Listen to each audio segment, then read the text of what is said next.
నమస్తే, welcome to news wave.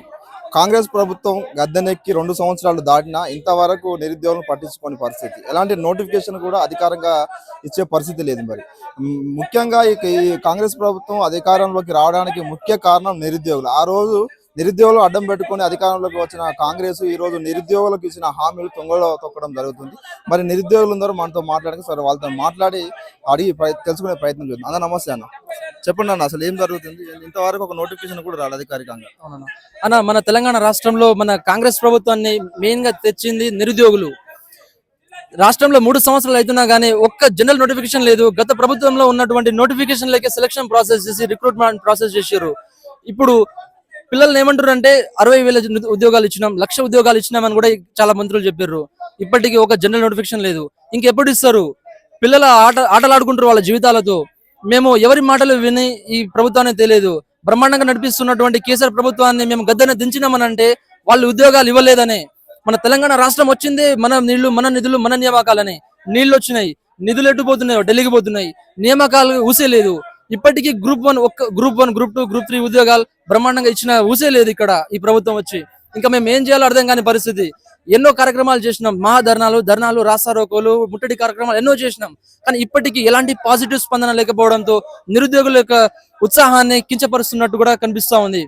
మన రేవంత్ రెడ్డి గారు ప్రభుత్వం మీద వివక్షత లేదన్నా. మేమేం పేడ్ బ్యాచ్ కాదు, బ్రహ్మాండమైన విద్యార్థులం, చదువుకునే విద్యార్థులం, అన్ని నాలెడ్జ్ ఉన్న విద్యార్థులం. మేము ఇక్కడికి వస్తున్నామని అంటే ఏజ్ బార్ దాటిపోతుంది, ఫైనాన్షియల్ స్టెబిలిటీ లేదు. 5 రూపాయలు భోజనం తింటూ హాస్టల్కు ఫీజులు కట్టుకోలేక, రూమ్లకు రెంట్లు కట్టుకోలేక ఊరి బాట పడితే ఈ రోజు అమ్మ నాన్నలు కూడా తిడతా ఉన్నారు. ఇప్పటికీ జాబ్ లేదు, ఉద్యోగాలు లేవని. మరి మేము ఏం చేయాలి? ఇప్పటికీ పెళ్లిళ్ళు కూడా కాలేదు ఒక్కొక్కరికి. అసలు చాలా బాధలు పడుతూ ఉన్నారు. కాబట్టి మేము రిక్వెస్ట్ గానే అడుగుతా ఉన్నాం. ఎవరి మాట వినలేదు. ఢిల్లీ నుంచి వచ్చిన రాహుల్ గాంధీ గారి మాటను నమ్మి మేము ప్రభుత్వాన్ని ఏర్పాటు చేసుకుంటే ఈ రోజు వాళ్ళు రాజభోగాలు అనుభవిస్తారు.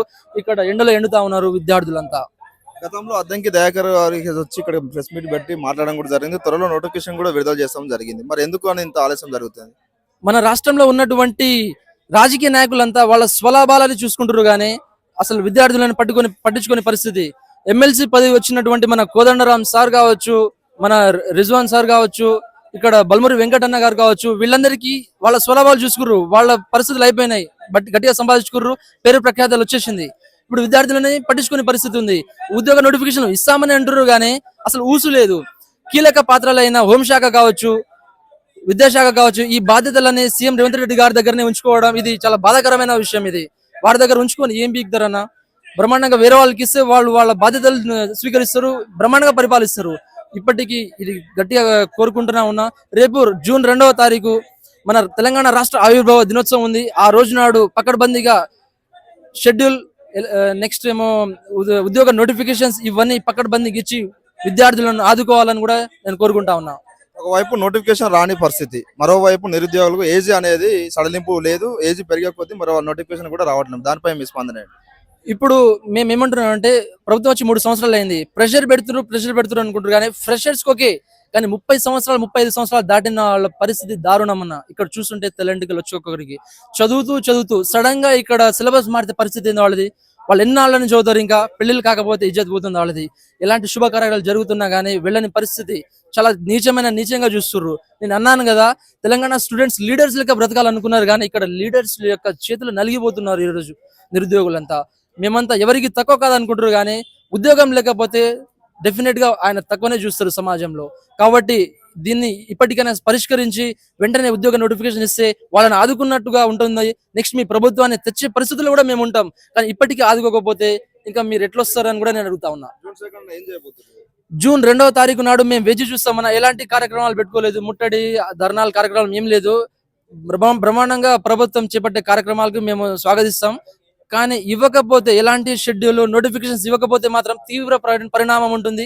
నెక్స్ట్ తెలంగాణ ఉద్యమం ఎట్లుంటుందో ఆ రీతిలో మేము నెక్స్ట్ కార్యక్రమాలను చేపడతామన్నా. అది విషయం. కాంగ్రెస్ ప్రభుత్వం వచ్చి 2 సంవత్సరాలు దాటినా ఇప్పటి వరకు ఒక నోటిఫికేషన్ కూడా లేదు. గత ప్రభుత్వం ఇచ్చిన నోటిఫికేషన్లకి హామీ పత్రాలు ఇవ్వడం మాత్రమే అక్కడికి మాత్రమే పరిమితం అయిపోయిందని నిరుద్యోగులు ఆవేదన వ్యక్తం చేస్తున్నారు. చూద్దాం మరి ఇది ఎక్కడి వరకు వెళ్తుంది.